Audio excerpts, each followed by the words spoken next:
There are a lot of different ways to turn a beat catalogue into income, yet most producers seem to know little about the business side of beat making beyond putting a PayPal button onto a SoundClick page.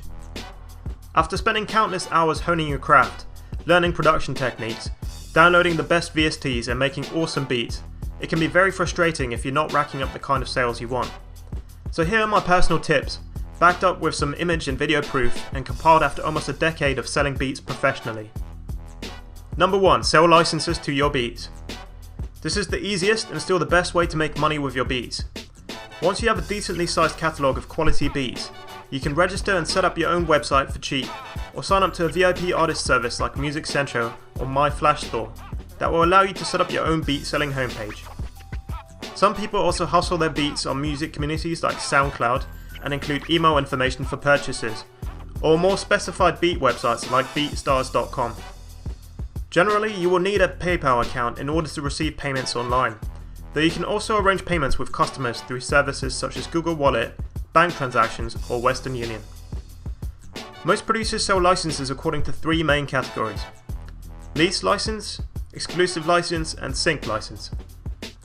Lease licenses are non-exclusive licenses with a limited sales cap. This means that your buyer can only sell a limited number of digital downloads of physical albums, usually around 2,000 to 10,000. Your beat can be leased to an unlimited amount of buyers as you retain the rights to your beat. Lease licenses are sold by producers anywhere from $1 to $50, with an average of around $25. It is common practice to also offer premium lease licenses, where buyers are given the option to pay a little extra to receive separated instrumental track lines of your beat and/or to sell more units. Exclusive licenses, on the other hand, are full ownership licenses, usually with an unlimited sales cap. They are therefore sold to only one customer, and the beat is subsequently marked as sold. Naturally, they will be priced a lot higher, anywhere from $50 to $1 million if you're Timbaland. The final license type, which is ignored by the majority of producers, is a sync license. While lease and exclusive licenses are targeted at recording artists, sync licenses are for media professionals and broadcasters such as websites, movies, TV, or video games. Sync licenses are usually limited to a specified number of broadcasts, for example 1 DVD release title. They are commonly priced between lease and exclusive licenses, depending on the intended use. If you're planning to make beats your full-time income, then selling licenses will be the backbone of your operation. Even if your plan is to go after album placements, your first priority should always be setting up your internet presence. Get yourself a PayPal account, set up a beat selling website, and start promoting. Here on my PayPal account you can see the kind of income our beat page generates in a good month. That's $23,000 in USD only. Now of course bear in mind I've been selling beats for a long time, but the sky really is the limit for you. Number 2. Sell other producers' beats. It might seem counterintuitive to spend your time pushing other producers' beats, but building up a team of beat makers can be beneficial in many ways. Not only can you feed off each other creatively and provide your customers with a constant stream of fresh material, you can also agree to take a set percentage of the sales you make for your fellow producers. If you put together a strong team with a diverse range of beat styles, you can greatly increase your market share and divide marketing duties. Everyone benefits. Number 3. Sell MP3 downloads. A lot of producers neglect selling MP3 downloads to their beats, opting instead to give out free downloads, or not to allow any downloading at all. However, giving out MP3 downloads for 99 cents or $1.99 for example, can actually be a great additional revenue source. Essentially this is free money, as you can make it clear to your customers that the MP3 downloads are intended for non-profit use only. There is a big market of music fans and casual artists who might enjoy just listening to your beats or recording on them for demo or personal use, without wanting to invest the 20 odd bucks for a commercial lease license. If you're worried about the safety of your beats, you can always tag them and tell customers that untagged versions are only sent out with lease or exclusive licenses. This is a fair deal for everyone, as your listeners will still get to enjoy and or trial your beats. MP3s can be sold through a number of online vendors such as iTunes, Amazon, or the SoundClick MP3 store. Number 4. Make beat tapes. Similar to selling MP3s, it is well worth your time releasing beat tapes or compilations of your instrumentals, perhaps even the odd exclusive release with unpublished beats.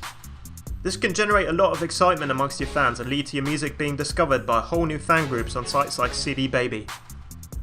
Over the years I've released a number of compilation albums and published them all via CD Baby. The site is really useful. As well as selling your music through their own website, they will distribute your songs to all their digital partners such as iTunes, Amazon, MySpace Music or Rhapsody.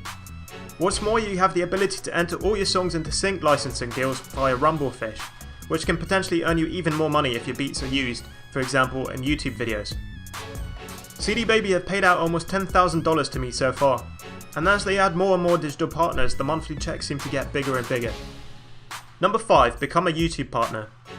Becoming a YouTube partner, and subsequently having sponsored advertisements displayed in your videos, is more of a long-term strategy, as it will take you a while to get to a point where you're making decent money. Unlike before though, anyone can monetize videos now, which basically means you will have Google Ads displayed before, during, or after your videos. You will need to have signed up to an AdSense account, and will earn a percentage of all ad revenue generated in this way. If you regularly update your YouTube channel with interesting content and get a lot of traffic, this can potentially be a really big earner. If you don't really have the time to make a lot of interesting videos, even just uploading a couple of beat videos a month, that is a video of a beat playing over some kind of static background image, could earn you a tidy sum. Personally, my channel has made over $11,000 in that way so far. Number 6. Get a TV placement. Getting a placement in a TV show, film, or video game can be an arduous process. There are thousands of producers out there submitting their material to placement opportunities on a daily basis. However, if you regularly network and build relationships with media professionals, companies, and agencies, you will eventually persevere and the spoils will be worth the toil. While you won't necessarily be paid a large sum upfront, the royalty payments are where producers really make the big bucks. In order to benefit from this, it is essential that you are registered with a royalty collection association such as BMI, ASCAP, CESAC or PRS. TV stations in the US in particular pay out large sums just for short music segments in their programming.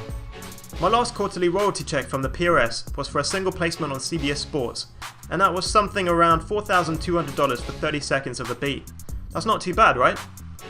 Number 7. Get your beats on internet radio. Getting your beats onto a regular radio station can be pretty hard, as by and large stations are only interested in full songs. However, internet radio stations are a different matter. A lot of people enjoy browsing stations like Pandora or streaming websites like Spotify for instrumental music, and this is where it gets really interesting. Pandora and Spotify both share out their profits amongst members according to the amount of plays your music receives.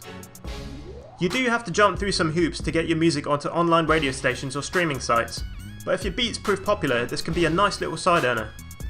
Pandora just recently announced that they send over 2,000 artists more than $10,000 a year. Artists like Drake and Lil Wayne even make $3 million a year. Number 8. Make a drum kit.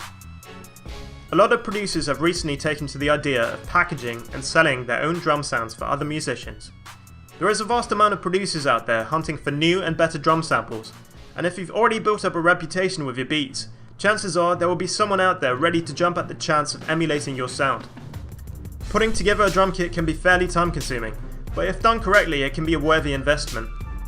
You can sell your kit on your own website, or even better, find the most popular drum kit websites out there and partner with them to retail your products. As they already have a ready-made sales platform, audience and marketing strategy, they will be better positioned to sell your products than you are. Be prepared though, most vendors will take a 50% cut of sales. This is pretty normal. Personally, I've always sold my kits through websites like producerloops.com, and as you can see, through them alone I've earned around $3,700 in commissions so far. If you get your kits on a couple websites like Producer Loops, Modern Producers, or the Music Central Marketplace, that could be a great side income for you. Number 9. Submit your beats to music libraries. There are a big number of music libraries and stock music websites online, ranging from general sites to industry-specific sites for film music, ad music, or video game music. When you upload your beats to these sites, you will usually have to enter into non-exclusive sub-publishing agreement, which basically means you are signing over the right for those websites to make money with your music in exchange for a profit share. They will usually charge somewhere in the region of 50 to 75%, so that's a pretty big chunk. However, a lot of producers make a good amount of money licensing their beats through websites such as Pump Audio or Audio Jungle. The customers of these sites are usually video creators, advertisers, or website owners.